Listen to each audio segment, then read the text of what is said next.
할렐루야. 제3차 엠마오 가는 길 고난주간 특별 새벽기도에 참석하신 여러분들 환영하고 축복합니다.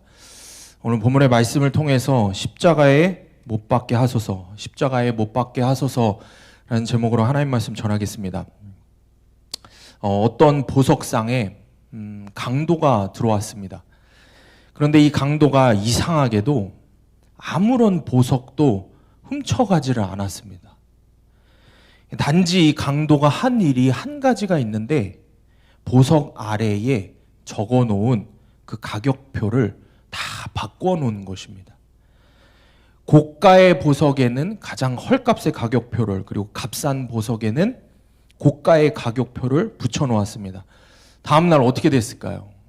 이 보석상이 아주 대혼란이 일어났습니다. 너도 나도 그냥 이 보석상으로 달려가서 물건들을 구입을 했습니다. 안타깝게도 주인이 알아차렸을 때는 그 귀한 보석을 다 잃어버리고 난 후였다는 것입니다. 사랑하는 여러분, 바로 이것이 사탄이 우리를 상대하는 전략입니다. 우리의 삶에 들어와서 가격표를 바꿔놓았습니다. 무엇이 가장 귀한 가치를 가졌는데 무엇이 정말 하잘것없는 것인지를 거짓으로 다 바꿔놓은 것입니다. 십자가의 은혜를 사모하는 것이 가장 귀한 마음인데 우리 마음에 들어와서 세상의 것들을 사랑하는 마음이 가장 귀하다고 우리에게 끊임없이 세뇌를 시키고 있는 것입니다.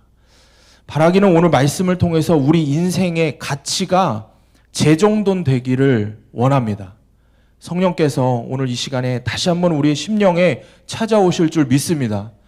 사탄이 나도 모르는 사이에 내 삶에 들어와서 바꿔치기 한 가격표를 성령께서 오늘 말씀을 통해서 원래대로 되돌려 놓으시기를 축복합니다. 어제 말씀을 이어서 보면 어제 말씀에서 살펴본 대로 이 빌라도의 예상이 완전히 벗어났죠. 유대인들이 당연히 빌라도 생각에는 예수님을 놓아주라고 할 줄 알았는데 오히려 이 테러리스트와 같은 강도 바라바를 놓아주라고 하니까 이 빌라도가 멘붕에 빠진 겁니다. 그러니 지금 빌라도는 로마를 두고두고 괴롭힐 위험한 이 범죄자를 사면을 시켜줘야 하는 처지가 된 겁니다. 그래서 참 이 역시나 잔꾀가 밝은 빌라도가 수를 씁니다. 어떻게든 바라바를 놓아주지 않으면서 유대인들까지 만족시킬 방책을 생각합니다. 바로 예수께 먼저 채찍질형을 선고하는 것입니다. 오늘 본문의 1절을 보면 이에 빌라도가 예수를 데려다가 채찍질하더라. 그러니까 빌라도는 생각을 한 거예요. 예수라는 이자를 사람들, 유대인들, 그 화가 난 유대인들한테 보여주면서 반쯤 그냥 죽여놓으면은, 그러니까 예수님의 피를 보고 싶어하는 이 유대 군중의 갈증이 풀리겠구나라고 생각을 한 겁니다. 그래서 이 당시의 문헌들을 살펴보면은 빌라도가 성전 옆에 있는 로마의 수비대들이 있는 그곳으로 예수님을 끌고 가서 당시에 정말 유명한 이 고문 기술자였던 릭토르라고 하는 고문 기술자에게 예수님을 넘겼습니다. 릭토르는 자신이 고안한 플라그룸이라고 하는 채찍들을 좀 사용을 했는데 일반적으로 우리가 생각하는 가죽끈들을 그냥 꼬기만 한 채찍도 있지만 사진을 보시면은 이 사진에 보시는 바와 같이 더 큰 상처를 입히고 싶으면 작은 금속 추들이나 아니면 심지어 이 양의 동물의 뼈 조각들을 그 끈 끄트머리에 박아서 채찍에 사용했다라는 겁니다. 당시 문헌 자료에 이렇게 적혀 있습니다. 쇠 구슬들은 깊은 타박상을 입혔고 가죽끈과 양뼈는 살갗과 피하 조직을 찢어 놓았다. 채찍질이 계속되면 속의 골격근에까지 열상이 깊어져 피투성이가 된 살점들이 떨어져 나왔다. 그냥 단순히 그냥 상처가 나는 것이 아니라 생살점이 떨어져 나가는 고통입니다. 사랑하는 여러분, 그래서 예수님은 이 채찍에 맞으실 때마다 살점이 다 뜯겨져 나가는 고통을 감당하셔야만 했습니다. 이 릭토르의 채찍을 맞은 피해자들은 당시 기록에 보면은 보통 평균적으로 5분도 못 돼서 쇼크 상태에 빠진다고 합니다. 그렇게 잔혹했다고 합니다. 그러면 병사들은, 이 로마 군인들은 신이 나갖고 그걸 하나의 구경거리를 삼아서 기뻐갖고 즐거워갖고 이 피해자를 능욕하는 일을 즐겼다고 합니다. 이 사실을 오늘 요한복음 본문이 그대로 증명하고 있습니다. 2절과 3절을 보면 군인들이 가시나무로 관을 엮어 그의 머리에 씌우고 자색옷을 입히고 앞에 가서 이르되 유대인의 왕이여 평안할지어다 하며 손으로 때리더라. 예수님을 모르는 인간들은 세상에서 가장 귀한 황금면류관을 씌워드려야 하는 분께 가시나무, 그것을 엮어서 가시면류관을 씌워드린 것입니다. 그리고 유대인의 왕이라는 호칭을 사용하며 때리고 조롱하고 있습니다. 여러분, 여기서 손으로 때리더라라는 이 표현은 헬라어 시제를 찾아보면은 미완료형입니다. 이게 다시 말해서 예수님을 때리는데 그냥 한두 대 때리고 만 게 아니라 셀 수 없이 계속 때렸다라는 겁니다. 그냥 쉬지 않고 마구마구 예수님을 이 사람 저 사람 군인들이 계속해서 두들겨 팬 것입니다. 여러분, 고작 지금 성경에 세 구절 지금 우리가 나눈 것입니다. 이 세 구절만 묵상을 해도 예수님이 얼마나 아프고 치욕적인 고난을 받으셨는지를 우리는 알 수 있는 것입니다. 그런데 사랑하는 여러분, 많은 그리스도인들이 이 고난을 어떻게 받아들이는지 아십니까? 예수님이 받으신 십자가 고난을 마치 나와는 크게 상관없는 종교적인, 상징적인 의미 정도로 생각하는 경우가 허다합니다. 그런데 여러분, 예수님의 고난은 철저한 실제입니다. 여러분은 어떠십니까? 지금 말씀을 통해 예수님의 이 십자가 고난에 대해서 전해 들으시면서 여러분의 마음에 애통하고 가슴이 찢어지는 아픔이 있으십니까? 도대체 왜 우리는 예수님의 십자가 고난을 묵상하면서도 이 말씀이 실제가 되지 못하고 그저 다 들었던 얘기, 다 아는 이야기, 아니면 듣기 거북한 이야기, 이렇게 흘려듣고 말까요? 왜 내가 이런 십자가의 반응이, 왜 나에게 이런 모습이 있을까요? 그것은 내가 수십 년 동안 교회에 나와서 신앙생활을 했지만 여전히 나에게 실제가 된 십자가가 없기 때문입니다. 그저 남이 전해주는 십자가 이야기만 듣고 지식적으로 동의만 했을 뿐이지, 그래서 지적으로 동의를 했으니까 그게 내 믿음이라고 착각을 하는 것입니다. 그러니 철저하게 나의 모든 세포와 조직, 피와 살과 뼈를 덜덜덜덜 떨게 만드는 그런 십자가의 경험이 없는 것입니다. 십자가와 정면으로 충돌한 적이 없기 때문입니다. 여러분, 하루를 시작하는 이 새벽부터 자꾸 이런 불편한 말씀을 드려서 참 죄송합니다. 그런데 여러분, 어떤 사람들은 이렇게 말합니다. 1년 52주 동안 가만히 있다가 고난주간 때 그때만 바짝 십자가 묵상하면 그게 뭔 소용이 있냐고 이야기를 합니다. 그런데 저는 이렇게 말씀드리고 싶습니다. 여러분, 1년 52주 중에 고난주간 단 한 주라도 내 전심을 들여서 십자가를 깊이 묵상해서 그 십자가와 정면 충돌될 수 있다면, 그것이 오늘 이 시간이 될 수만 있다면 여러분, 정말 꿀꺽 삼키기 힘든 이 말씀, 여러분의 마음을 활짝 열고 기꺼이 아멘 하면서 삼켜야 하지 않겠습니까? 지금 바로 여러분 그 믿음을 써야 하지 않겠냐는 겁니다. 정말 불편할 수 있는 이 십자가 복음의 말씀을 꿀꺽 삼키셔서 여러분 안에 이 십자가가 실제가 되는 최고의 축복을 누리는 여러분 되시기를 축복합니다.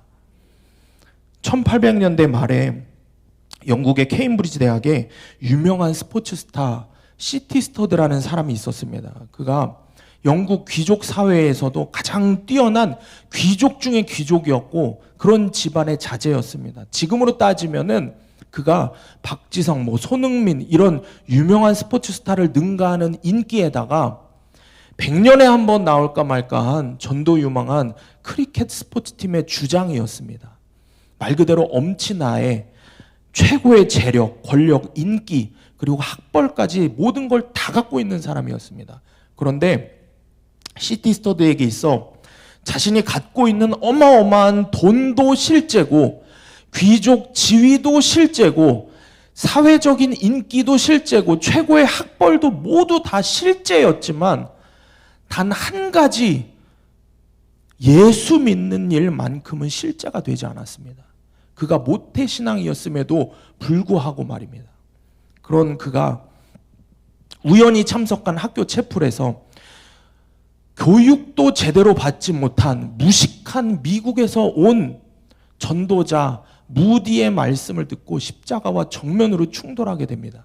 그리고 그날 그 자리에 엎드려서 자신의 모든 것을 내려놓고 중국과 인도와 아프리카 등지를 오가는 선교사로 자신의 삶을 주님께 서원했습니다.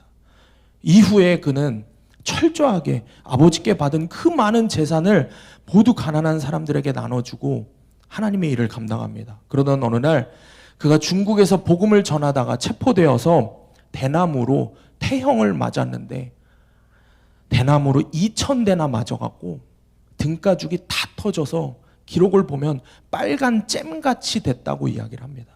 그래서 움직이지도 못할 상태가 되었는데 시간이 지나 몸이 좀 움직일 수 있게 되니까 또 기어 나와서 복음을 전했습니다. 그러다가 감옥에 갇히게 됐는데 감옥에서 도리어 더 많은 전도를 했다고 합니다. 사람들이 왜 그렇게까지 하면서 예수를 전하냐고 말렸습니다. 그때마다 이 C.T. 스터드가 이렇게 고백을 했습니다. 만약 정말로 세상을 창조한 창조주의 하나밖에 없는 아들 예수가, 그 예수 그리스도가 나를 위해 죽으셨다면 그를 위한 어떠한 희생도 결코 크다고 할 수 없다. 오늘 이 시간 저와 여러분의 고백이 되기를 축복합니다. 사랑하는 여러분, 세상의 모든 걸 다 가졌던 사람이었지만 오직 예수만큼은 실제가 되지 못했을 때 그의 마음에는 항상 공허함이 있었습니다. 만족함이 없었습니다. 그런데 그 모든 걸 다 가진 사람이 유일하게 가지지 못했던 예수 그리스도의 십자가, 그 십자가와 정면 충돌하고 십자가가 실제가 되자 자신이 가진 모든 걸 배설물로 여기고 자신의 삶 전부를 주님께 기꺼이 드렸습니다. 여러분, 이것은 결코 남의 이야기가 될 수 없습니다. 그저 신앙 위인 전개에 나오는 일로 치부할 수가 없습니다. 오늘 이 새벽에 나의 이야기가 될 줄 믿습니다. 그럼 여러분께 질문 하나 드리겠습니다. 여러분이 갖고 있는 집, 차, 재산, 사회적인 지위, 여러분의 가족들 모두 시퍼렇게 살아있고 존재하는 것들 아닙니까? 여러분에게 완벽한 실제이지 않습니까? 그렇다면 예수 그리스도의 십자가는 여러분에게 얼마나 실제가 되셨습니까? 오늘 본문의 예수 그리스도께서 채찍에 맞으심이, 머리에 가시 면류관을 쓰심이, 그 모든 고난이 여러분에게 얼마나 실제가 되십니까? 제가 매년 사순절 기간이면은 개인적으로 묵상을 하는 책이 있습니다. 위대한 신앙의 선조인 옥타비우스 윈슬로우의 책입니다. 그 중에 제가 아주 자주 꺼내어 묵상하는 내용이 하나 있는데, 예수님 십자가 고난과 나의 죄가 직접적으로 어떤 관계가 있는지를 적나라하게 말씀하는 내용입니다.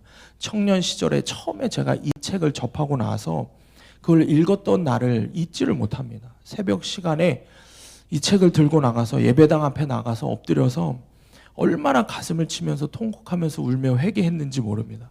저는 그때까지 모태신앙으로 교회에서 자라서 교회라는 울타리 안을 벗어난 적이 없이 열심히 나름대로 모범신앙인이라고 생각했습니다.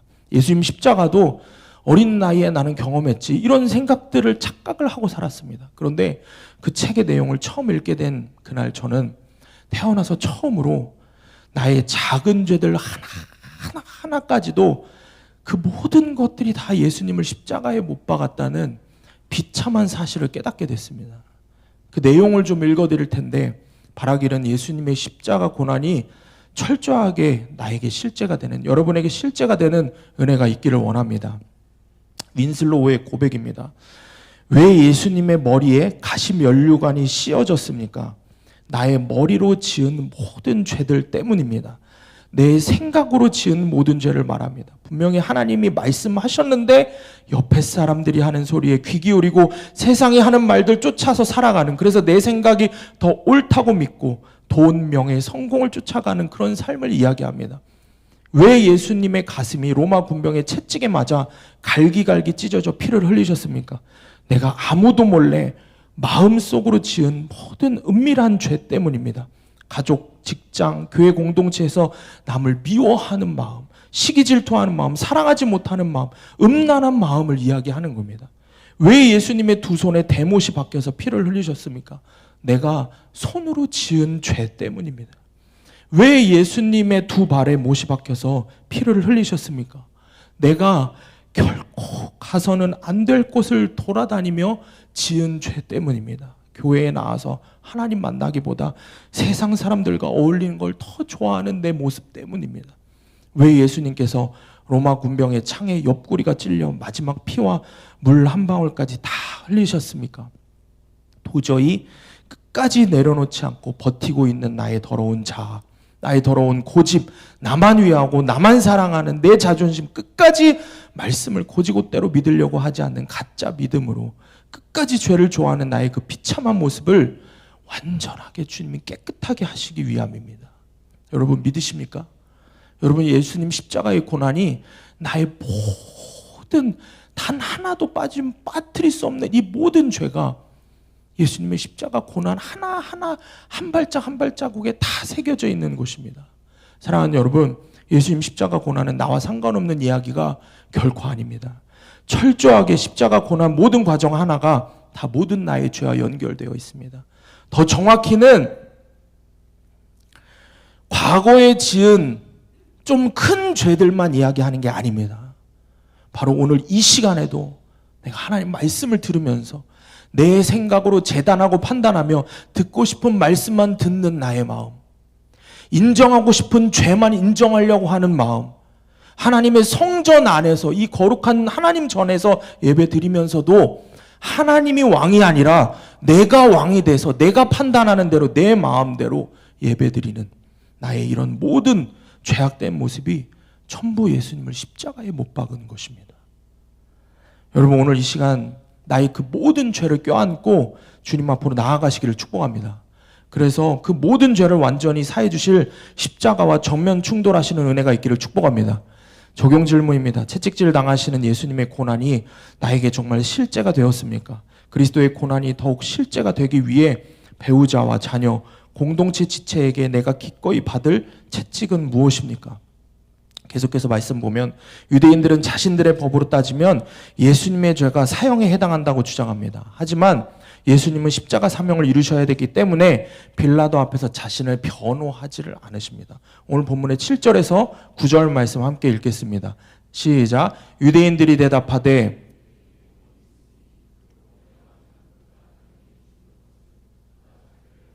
아들이라 함이니이다. 빌라도가 이 말을 듣고 더욱 두려워하여 다시 관적에 들어가서 너는 어디로부터냐 하되 예수께서 대답하여 주지 아니하시는지라. 아멘. 여러분, 지금 종교 지도자들과 빌라도는 자신들의 권한을 예수님을 죽이는 데 사용하고 있습니다. 하지만 예수님은 창조주 하나님이 주신 권한을 자신이 죽는 데 쓰고 계십니다. 미국 복음주의 교회들을 이끄는 존 파이퍼 목사님이 계시는데 이 목사님 쓰신 예수님이 오셔서 죽으신 50가지 이유라는 책이 있습니다. 이 책에 이런 표현이 있습니다. 십자가의 길은 고난의 길입니다. 우리 그리스도인은 그리스도께서 어떻게 사랑하셨는지 보여주기 위해 죽으라고 부르심을 받았을 뿐 다른 이들을 죽이라고 부르심을 받은 게 아닙니다. 이 말씀을 구속사로 오늘 말씀에 적용하면 어떻습니까? 여러분은 여러분의 직장, 가정, 교회 공동체에서 죽으라고 부름 받으셨습니까? 아니면 다른 이들을 죽이라고 부름 받으셨습니까? 여러분은 어떤 존재로 살고 계십니까? 가정과 일터, 공동체에서 하나님의 말씀을 외치고 계십니까? 아니면 여전히 나의 법, 나의 생각, 세상 기준을 열심히 외치면서 살고 계십니까? 여러분 기억하셔야 됩니다. 우리는 세상의 방법과 세상의 말로 죽이는 존재로 부름받지 않았습니다. 우리는 예수와 함께 죽는 존재로, 그래서 결국에는 가정과 직장, 공동체와 모두를 말씀으로 살리는 예수님의 사람으로 부름받았습니다. 여러분, 고난주간을 보내면서 나의 가정과 직장 그리고 교회 공동체에서 내가 죽어지는 십자가 적용으로 영혼을 살리는 복된 삶이 되시기를 축복합니다. 여러분, 일제시대 때 순교하신 주기철 목사님 이야기 많이 들어보셔서 아실 겁니다. 일제강점기 당시에 신사참배겁으로 긴 시간 동안 투옥과 함께 모진 고문을 받으셨습니다. 주기철 목사님의 마지막 설교가 일사각오라는 설교인데 지금까지 많은 그리스도인들에게 큰 가르침을 주고 있습니다. 그런데 죽음의 고난 앞에서 끝까지 믿음을 지킨 사람들을 보면요, 우리는 뭐라고 생각합니까? 그거는 특별한 사람들만 하는 거야. 초인과 같은 성인들이나 성자나 하는 거야. 이런 생각을 합니다. 그러니 나에게는 너무 먼 이야기, 나와는 상관없는 이야기로 생각을 합니다. 그런데 여러분, 실제로 주기철 목사님은 우리와 너무나도 똑같은 연약한 인간이었습니다. 주기철 목사님 아들 주광주 장로님 인터뷰를 본 적이 있는데 아버지를 회상하면서 이런 이야기를 하셨습니다. 하루는 일본군 순사들이 주기철 목사님과 가족들의 마음을 이렇게 좀 들춰내고 흔들려고, 시험에 들게 하려고 일부러 목사님을 며칠 집으로 보내셨답니다. 모진 고문을 받고 집으로 돌아온 목사님을 보면서 가족들이 그렇게 눈물을 흘리면서 목사님께 따뜻한 저녁을 해드렸습니다. 저녁 먹기 위해서 밥을 한 숟갈 딱 목사님이 뜨고 있는 그 순간에 일본군 순사들이 그대로 집을 들이닥쳤습니다. 여러분, 이때 목사님의 행동이 어떻게 하셨을 것 같습니까? 우리의 상상에는 당당하게 목사님이 일본군에 맞서 싸우면서 한치의 흐트러짐도 없이 믿음을 고백하며 두려움을 이겨낼 거라고 그렇게 생각이 되어지죠. 근데 실제로 목사님은 수저를 내려놓고 곧바로 자기 어머니에게 달려갔습니다. 어머니 방으로 달려가서 어머니 앞에 무릎을 꿇고 벌벌 떨면서 눈물로 이렇게 고백을 하셨습니다. 어머니, 저는 너무 두렵습니다. 너무 두렵습니다. 제 믿음이 너무 연약해서 이 모진 고문을 이겨낼 자신이 없습니다. 제 믿음이 너무 보잘것없어서 예수님을 부인할까 그게 너무 두렵습니다. 그러니 제발 저를 위해서 기도해 주십시오. 자신의 어머니 앞에서 두려워서 덜덜 떨며 울고 있는 아들 주기철은 우리와 똑같이 연약한 인간 주기철의 모습이었습니다. 우리와 같이 고난 앞에서 벌벌 떨며 믿음을 타협할까 두려워 떠는 인간이었습니다. 우리는 생각하죠. 고난의 상황 앞에서 믿음을 지키는 사람은 우리와는 다른 특별하고 초인적인 대단한 사람이라고 생각합니다. 그러나 실상은 여러분 전혀 그렇지 않습니다.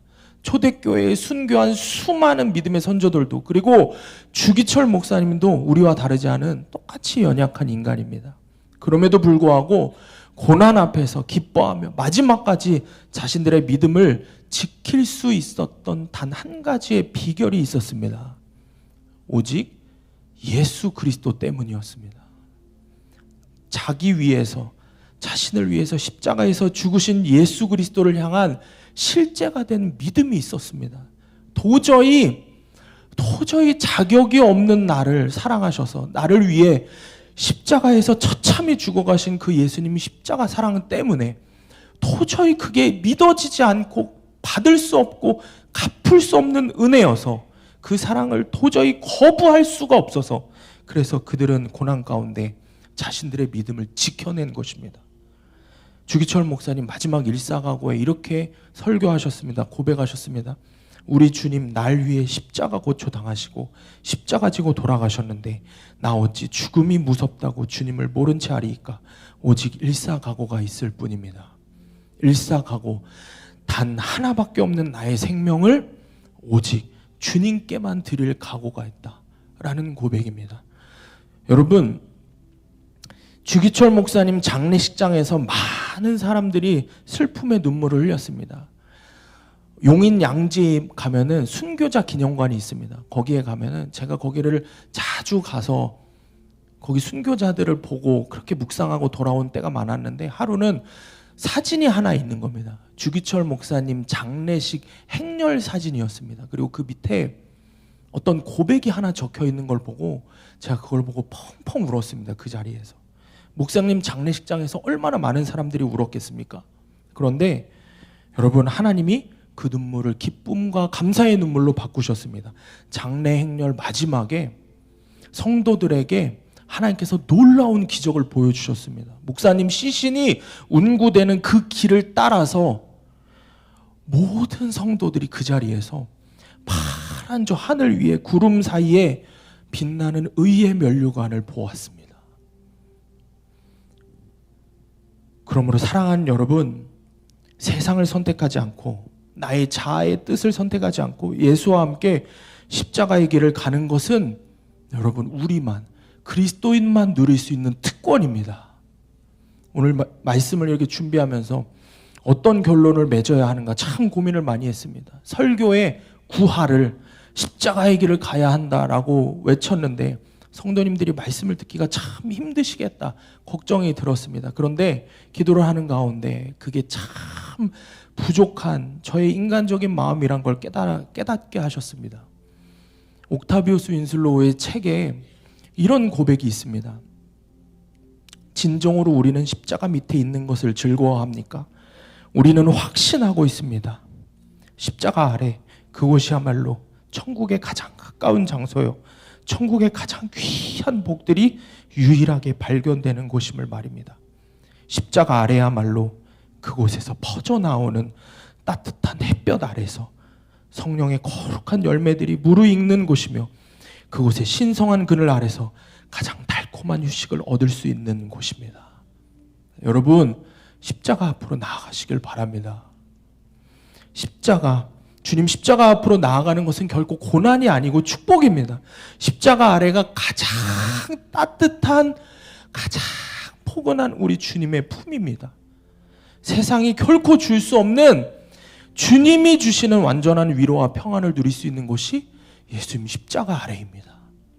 그 주님의 품으로 십자가의 길로 나아가는 그 길이 비록 나의 죄와 싸워야 하는 힘든 순간도 있지만 결국에는 십자가 뒤에 허락하시는 영광의 면류관을 생각하시며 십자가 앞으로 당당히 나아가시는 여러분 되시기를 축복합니다. 우리 함께 찬양하고 기도하겠습니다. 시간 함께 말씀 붙들고 기도하겠습니다. 본문의 7절부터 9절입니다.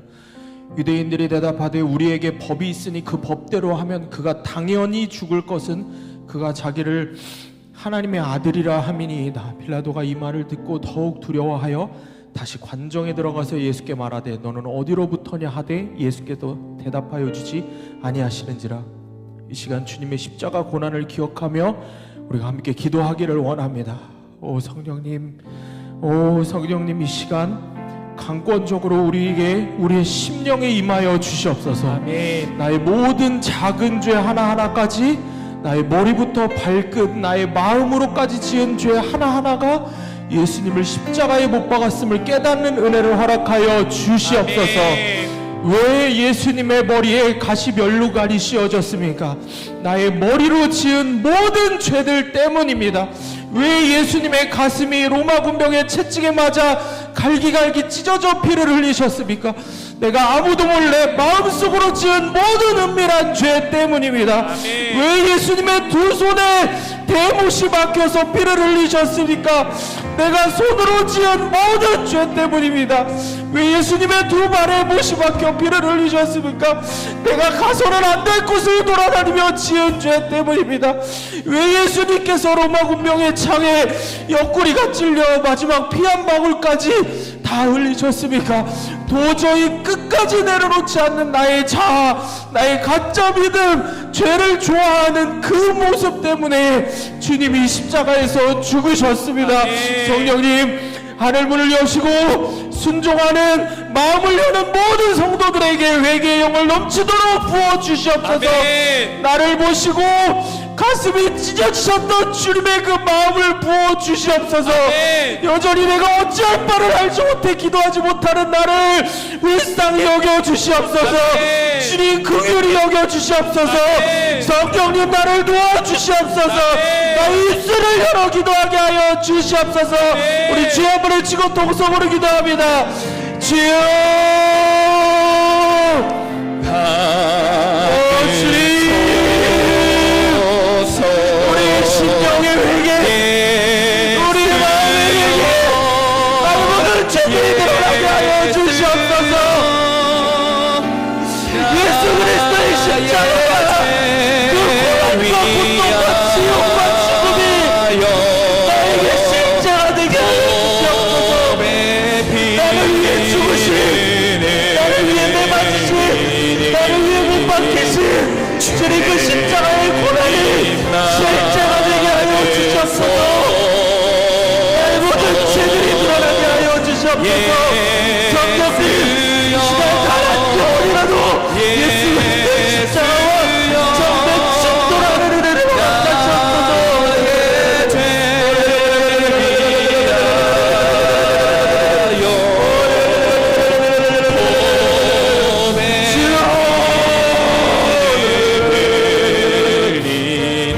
우리의 심령 가운데 성령님 회개의 영을 부으시옵소서. 예수 그리스도의 십자가 앞으로 걸어나가게 하여 주시옵소서. 나를 평안하게, 나를 알아주시는, 나를 따뜻하게 알아주시는 주님의 그 품으로 이 십자가를 통과하여 나가게 하여 주시옵소서. 성령님 우리 가운데 충만하게 임하시옵소서. 성령님 우리 가운데 충만하게 임하여 주시옵소서. 하늘 문을 여시고 외계의 영을 물밀듯이 부어주시옵소서. 폭포수같이 부어주시옵소서.